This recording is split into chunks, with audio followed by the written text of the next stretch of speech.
তাদের রেখেছি। এটা হচ্ছে মানে ঠিকানা হচ্ছে কি তামিলনাড়ু বর্ডার সাইডে, যেটা এখন মাল্লুর স্পটিগো রিসোর্ট। এটা আমাদের খাস করতে আমার খুব ইন্টারেস্ট, অনেক ট্রাই করছি, চান্স পাইনি। লাস্টে একটা চান্স দিছে তারা, তাই ইন্টারভিউ দিয়েছি, ইন্টারভিউ দেওয়ার পরে চান্স পাইছি। যাই হোক অনেক ভালো হয়েছে। এটা কিতার লেগে আমার তো পছন্দ, মানে কিতাব হইতাম স্পা থেকে ধরিয়া ব্রিথিং সব কিছু এখানে ফেলবে আর কি। আমি বুঝি আমার কথার থেকে তোমরা ভিডিও দেখলে আরও মানে ভালো পাইবে আর কি। তো এটা হচ্ছে গেমিং এরিয়া, এখানে হয়েছে বোট, তারপরে আছে জিপ লাইন, অনেক কিছু আছে এখানে। তো দেখো ভিডিওর মধ্যে দেখতে থাকো। এটা যে ছোটোখাটো একটা ভিডিও আর কি, মানে তো গেস্ট থাকে না আর কি, বিজি বিজি হয় না, নর্মালি একটা বিজি হয়, ঠিক আছে।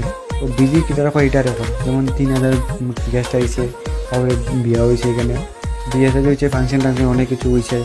তারপরে তারা যা যায় একটা নিয়মে ফাংশন টাংশন করছে, খাওয়া দাওয়া করছে, তাই যা যায় একটা গেম সেম নিয়ে এসেছে। তারপরে এখানে অনেক কিছু খাবার লাগাইছে সবাই মিলিয়ে, যে একটা দুইটা আইটেম নাই, অনেক আইটেম এখানে, তারাও সব কিছু ব্যবস্থা করছে, ফুচকার থেকে ধরিয়ে বেশি। তারপরে এখানে নিউ বিল্ডিং আর কি, যে 120টা রুম আছে। আমরা যেমন গায়ে হলুদ করি, তাই গায়ে হলুদের সময় একটা ছোটো মোটো ফাংশন করি, তাই তারাও একটা ফাংশন করে আর কি যখন বিয়ের আগে। তারপরে ব্যাক টু ব্যাক একটা যে বিয়ে আসলো, এটা হচ্ছে ওরকম। এটার রাত্রেবেলা লাইটিং অনেক সুন্দর হয়েছে, তো রাত্রেবেলা ভিডিওটা করতে পারলাম না, দিনের বেলাও একটা করলাম। তো